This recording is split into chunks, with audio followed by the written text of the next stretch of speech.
What's up, Exiles? It's a Gemini, and I come to you with another build. This is HegeBurn's brother, HegeBurn. However, he is not using flameblast in the practical sense. He's using discharge. So it's kind of like that AoE proliferation, only it's going to be more massive, even more massive, because of the discharge factor. Now, I will discuss some of the concepts and some of the differences. So I highly suggest that you check out HegeBurns to understand some of the stuff before you get into the meat and potatoes of this build. But overall, it's been quite a success, and the gearing is very, very similar, if not identical. Now, the idea of this class or this build is to use Avatar of Fire, which converts all non-fire damage. It takes 50% of that chunk, whether it be physical, lightning, and cold. In this case, I'm using frenzy charges, which would freeze normally. But instead of freezing, they're now converted into cold, or into fire damage, and added to my overall discharge to get a more potent burn. So how do I get frenzy charges with this build is blood dance boost. 3 charges passively from the just leveling up the character to from level 1 you get up to 3 frenzy charges. Then I use blood dance boots, so every time I get a kill I get a 30% chance, or in this case 29% chance, to get a frenzy charge, and those frenzy charges give me life regen, movement speed, and cast speed. The cast speed is pretty irrelevant compared to the cast speed on the burner, the HegeBurner. But the gearing is overall the same. Carcass jag, hybridized helm. None of this gear is like super good. This is all the same gear that I got in the 1 month, with the exception of the Doriani's Catalyst. This is the best piece, and the 6-link carcass. Super lucky. Bought this for a lot. I use all my currency on these 2 items. Everything else, not that spectacular. We'll go over that in just a sec.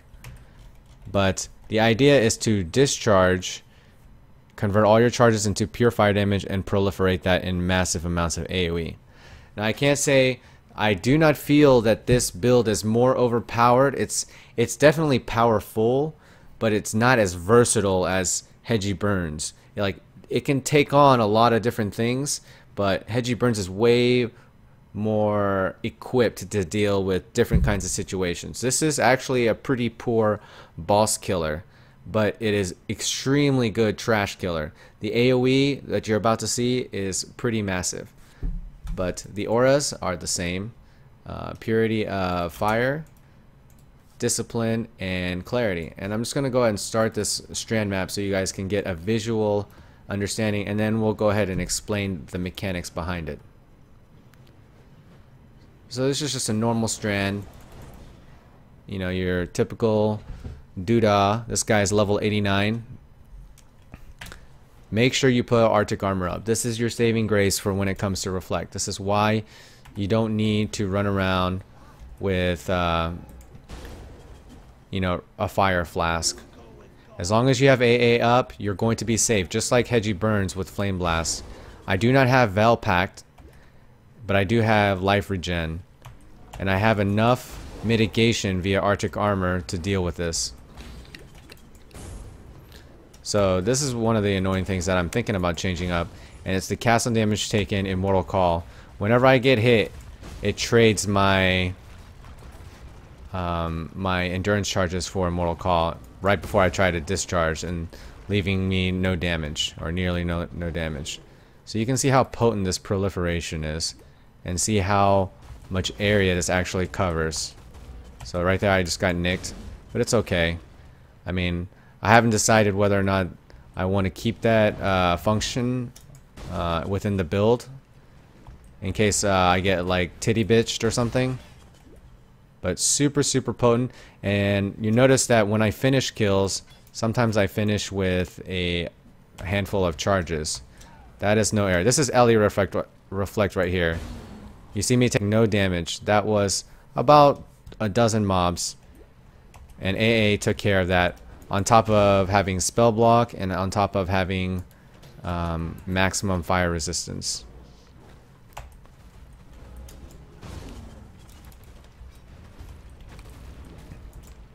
So we'll continue down. This area is just insane. I'm using a dual curse, Warlord's Mark, and flammability. Why am I using flammability? For that extra chance to ignite to get the enemy's resistance down lower. And I'm using a Warlord's Mark with increased area of effect. And why area of effect? Because this is one of the most important curses as far as continuation.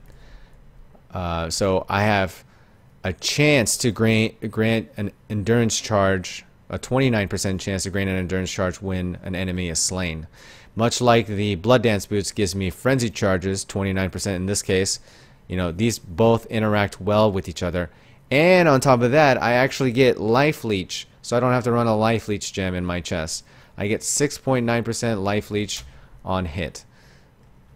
And Discharge has the upfront hit that I heal from, so I can gain roughly, it's about 30 to 40% of my life per discharge. But you can see this area is just going all over the screen. So ideally, dual curse with Warlord's Mark and Discharge, and good things happen. Very, very explosive. Very, very fun to play. And those frenzy charges are very, very nice. See, I exchanged all my endurance charges there for frenzy charges. I'm ready to go up into the next pack, and I'm still carrying over the 3 frenzy charges thanks to Blood Dance Boots. The bandit rewards on this character is the same as the other one. The skill point, the HP bonus, and, well, actually I take that back. This one has an extra endurance charge instead of the frenzy charge. I don't recommend going for frenzy because you get more damage from the endurance charge, because Avatar of Fire halves your frenzy charge damage, and on top of that, the cold damage from the discharge conversion is not as good, so you definitely do get fire damage. So the problem with this build is its single target capabilities. So to circumvent a lot of boss problems, I use flameblast, and I try to make this as potent as possible. So with using the Doriani's Catalyst, I'm using concentrated effect, which gives me that more multiplier. I don't have to sit there and cast it. And then I have Fire Pen and flameblast. It also comes with elemental proliferation. So if there are a couple mobs around, it'll get that best hit when we were talking about in HegeBurns video. Dodrich Damning is a ring that I love. It's definitely worth the slot. That extra curse. Flammability Warlord's Mark is amazing. This necklace was a coral amulet originally, and then I vowed it, and I got 4% block chance, which is amazing. The cast speed doesn't do much. This started out as a flame blaster, which is what I recommend you level up this character. Then you have the dex, which is always the stat that you really want and need with this build to be able to equip other stuff and level your gems. The chaos resistance is nice. The maximum energy shield gives me more mana because I do also have Eldritch Battery. The tree looks very similar to HegeBurns, the Flame Blaster. The ring is nothing special. Mana regen, life, mana resistances. But the biggest contributors to the build, Wrathpith Globe, Blood Dance Boots, and these are just more like not a necessity, but insanely good. This one also comes with 1% elemental damage leeches life, so that 1% is added up with Warlord's Mark with 6.9%, gives me that healing factor that I need when I do take hits, and using potions are very easy. These are just stat gloves, nothing special, really low resist, but that dex is what I needed at the time. Remember, this was the 1 month character from the hybrid league, Invasion and Ambush combined. He died at level 89. Very fun character. Why do I have a Rise of the Phoenix in my inventory? So the difference between a map mod elemental reflect is 18%, and the rare affix where he has LE reflect is actually 14%.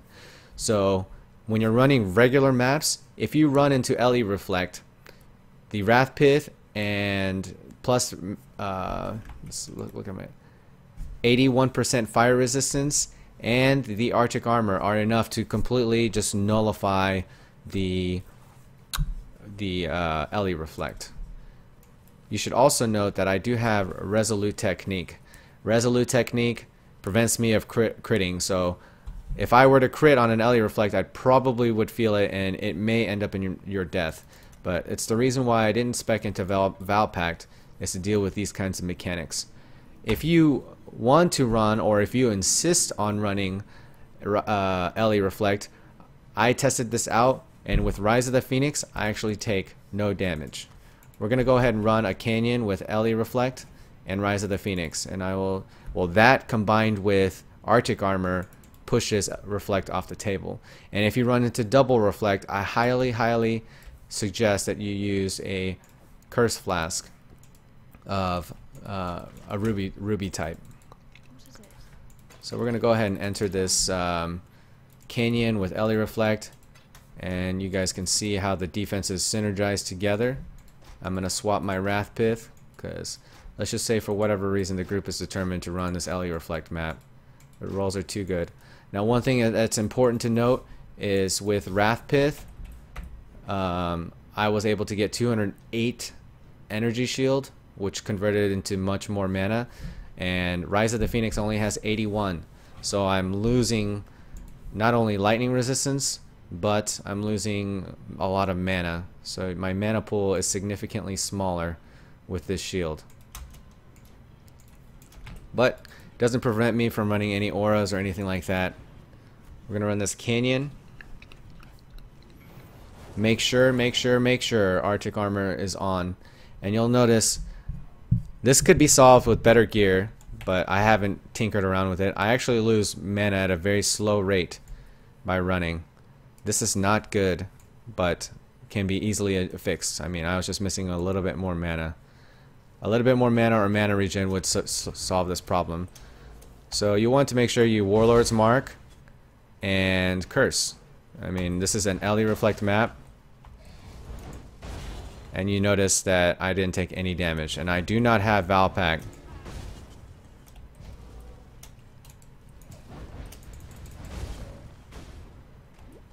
So kind of like a proof of concept that you don't have to have Valpact. You can use strengths like max res and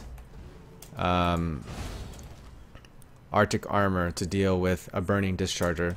This is kind of like reliving Crypt's discharger, only I think it's way tankier because I get to wear a shield now, and I can get shield nodes and make it way tankier than a Searing Touch.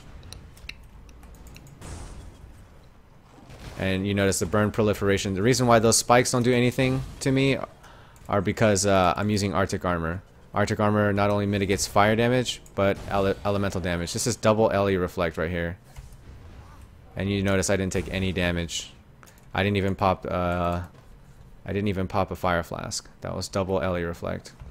But that was only on a few mobs.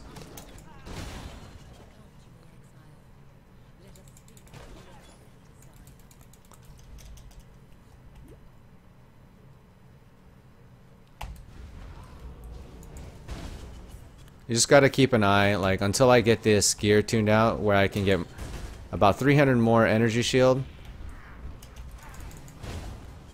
then I'll be fine on not having to babysit my mana during an LE reflect map with Rise of the Phoenix. Alright, now that I've shown you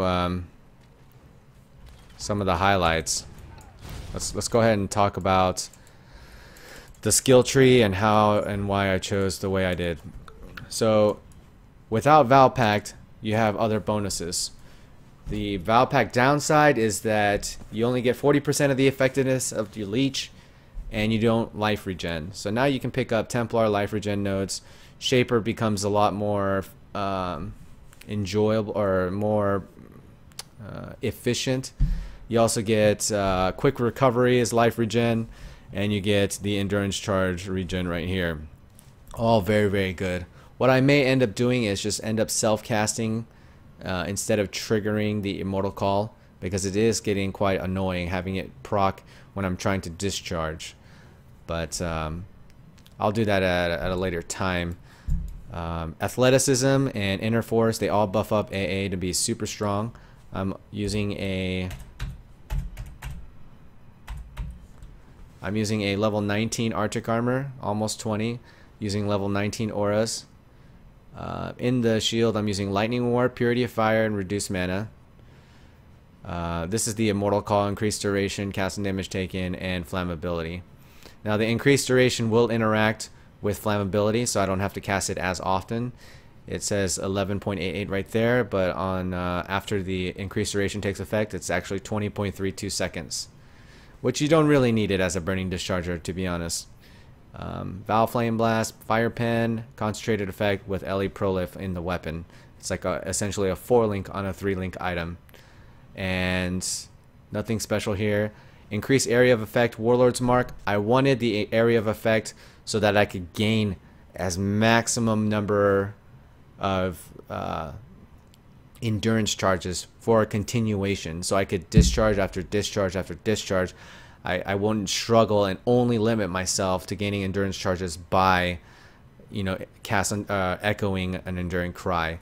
And then I unlinked this, so it's a 2-link.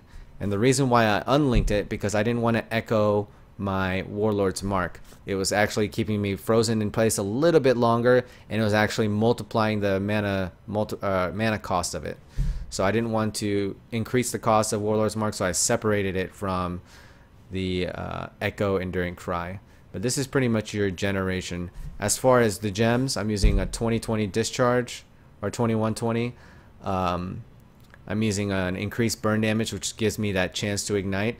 Unlike Flame Blast, where you had 30% increased chance to ignite, you get area of effect with the quality. I'm using area of effect, clearly just to get more area. And this will also affect the proliferation rings and how big they are. I'm using chance to ignite, so now this becomes a much needed necessity. Ignite duration is also nice because they make the prolif rings last longer out on the field. So chance to ignite and burning damage gives my ignite chance very, very good proliferation type mechanic. And then fire penetration to get that initial fire damage and that hit so that it could prolif harder.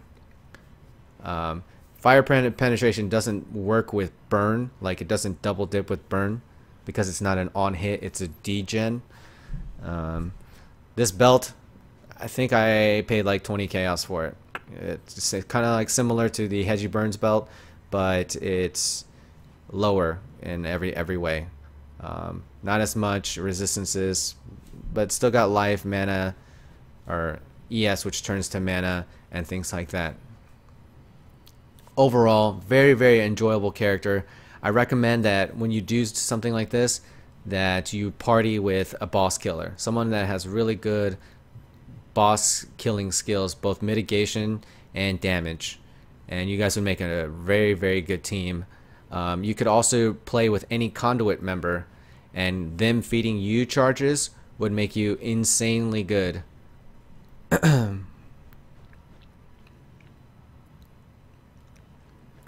The added fire damage, well, I'm only running 3 frenzy charges, so that's the only, maybe if I was running more, I would consider it, but that could be an option too. But yeah, running with conduit players would be awesome. You wouldn't freeze, or you wouldn't freeze them, and you wouldn't shock them. One idea was to use power charges that does lightning damage to proliferate that too, but the fact of the matter is you're not going to have a reliable chance to shock. So unless you pick up static blows, because since you do have resolute technique and you do not crit, you don't get shock chance from, or you don't get shocking proliferations from crits, because you can't crit. I tried this with Ramirez Banquet, and you only get 1 power charge to discharge. It wasn't worth using the ring slot to give you that. I mean, there's nothing else on Ramirez Banquet to, you know, that makes it really shine. It's got some mana and accuracy, that a bunch of stats that you don't even use, and then the crit implicit is completely wasted because you have Resolute Technique. But yeah, I was only netting 1 power charge when I was using Ramirez. That's why I'm not using that. But if power charges were given to me, it would just translate into more fire damage, which is very nice. Overall, very, very cool, interesting build. Hardcore viable, yes. Make sure you do not skimp out on your Arctic Armor, your mana regen, and if you really are determined to run LE Reflect maps, just use Rise of the Phoenix and you should be fine. And if you run into Double Reflect, just in case, run a Ruby Flask of Warding, and you should have absolutely no problems. This is a Val Packless multi-charge Avatar Fire Discharger. Yeah, let me know how you guys are doing with this build if you do decide to run it, and if you have any improvements, feel free to put down the suggestions in the video. I'll link you the tree and the gear down below in the description. If you guys like this video, feel free to hit the like and subscribe button, and I'll continue to do more of my build videos later. Thank you guys. Have a good one.